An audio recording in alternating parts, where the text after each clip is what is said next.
let's look at another example.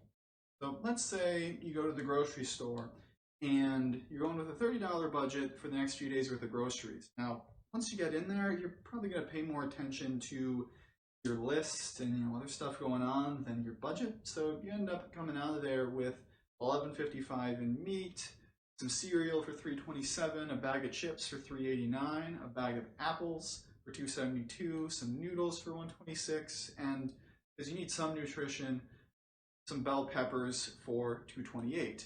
Now, as you're doing this, you're not really paying attention, but once you get to the register, you're in line, think to yourself, oh, wait a minute, did I take too much? Am I going to have to put something back, or worse, am I going to have to face the embarrassment of the cashier throwing something onto the desk because you couldn't afford it? Well, you need to do the math quickly. But what can you do? Well, here, you got your $30 budget. And the issue is you've got a whole bunch of things there, but you're kind of under a time constraint, and you might not have your phone immediately handy to plug all those numbers in, so you need to do some quick math to take care of it. So what you can do is estimate to the nearest dollar.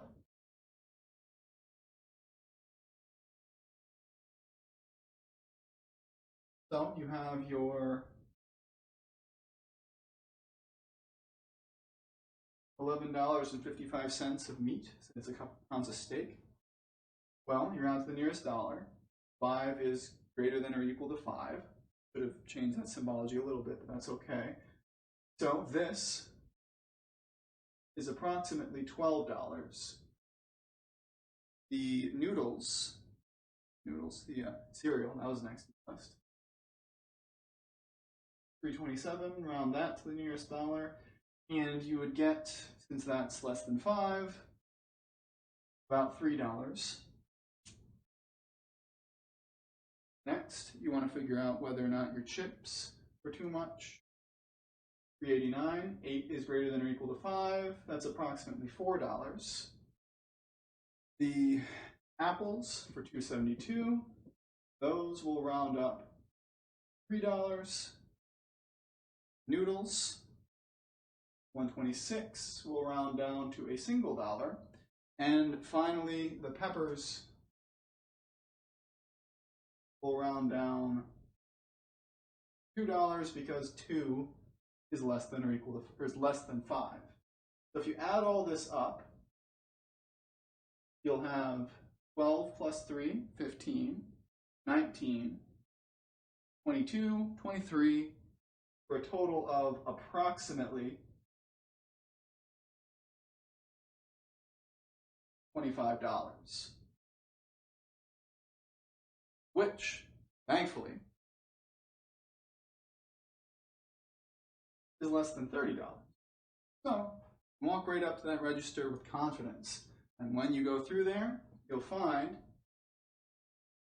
that running all of that down in the register, you get a total bill of $24.97, which actually, rounded to the nearest dollar, is 25 anyway. So it's a pretty good estimate. So this is what you'd want rounding for, really, is if you're in a situation where you just gotta do math quickly, get an idea of what you're looking at. It doesn't need to be perfect, it just needs to be close enough that you can deal with the situation as it is and handle whatever's left over in your own time. I will note one thing though. When we're doing rounding, generally we do this rounding to the nearest digit idea, but if you really wanted to, you could round to the nearest 50 cents. It's a very similar idea and a little bit more accurate, but also a bit more complicated.